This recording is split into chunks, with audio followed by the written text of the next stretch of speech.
ရှင်ဟောမင်္ဂလာပါ ဒီမှာတကယ်ရှင်းမြင်မတွေတောက်တဲ့နှစ်သက်ဖြူအစ်စ်တွေရှိလား ဟာရှိတာပေါ့အကူရာ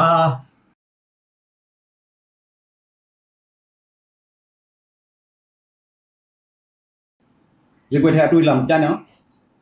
ကျောက်ကနတ်ရှူကြည့်လိုက်တာနဲ့အတူလာဆက်လာပြီးတယ် အဲ့ဒါလေအိန္ဒိယနိုင်ငံကလာတဲ့အိန္ဒိယနဲ့တူစစ်စစ်ရဲ့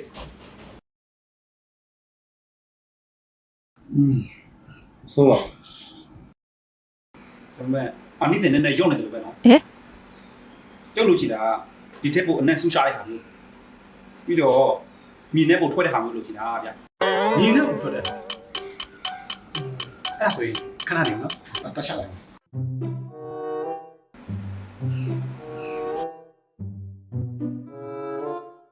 ဟာ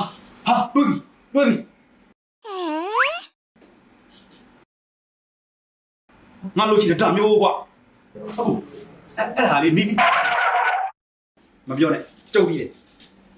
ဒါအမေအောင်တက်ကနေဘယ်လိုမလား ဒါအမေအောင်တက်ကနဲ့ဘယ်လိုမလားဘယ်လိုမလား အကြောင်လေးလည်းကျင်းနင့်မောင်းနေရပဲအနဲ့လေးလည်းကွာရှေးဟောင်းငွေတက်ရောက်လိုက်တာမိခုနဲ့လေးကိုသိနေတာပဲ အခုအဲ့ဒါလေးငါတက်ဖြူလေးမိဖို့ဆိုတဲ့ခါကျတော့ထုံးတဲ့မိ ဒီလိုပစ္စည်းကောင်းမျိုးမှာဒီအရှိမပစ္စည်းလက်ခက်လက်ထားတာဟုတ်ကွာကြည့်ရင်နင့်မောင်းနေရပဲဒီလိုပစ္စည်းမျိုးမှာကြောက်ရလို့ရှိတာဗျဒါမှရှေးဟောင်းငွေတက်ကွာဒါမှရှေးဟောင်းငွေတက်ပြောဘယ်လောက်လဲအဲ့ဒါကြောက်ွယ်